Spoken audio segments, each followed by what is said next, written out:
Kasus seorang wanita yang ditemukan tewas terbakar di dalam mobil menggegerkan warga Sukoharjo, Jawa Tengah. Setelah dilakukan penyelidikan, polisi berhasil mengungkap sosok pemilik mobil Daihatsu Xenia berplat nomor polisi AD1526EA yang menjadi lokasi penemuan jasad perempuan terbakar tersebut.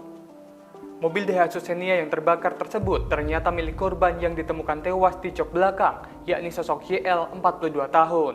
Keterangan tersebut diungkapkan oleh Kasat Reskrim Polres Sukoharjo, AKP Muhammad Alvan kepada Tribun Solo pada Rabu, 21 Oktober 2020. Korban sehari-hari diketahui bekerja sebagai wira swasta dan ber-KTP di Wonogiri, Jawa Tengah. Namun, belum lama ini korban tinggal di kawasan Kelurahan Baluarti, Kecamatan Pasar Kliwon, Kota Solo.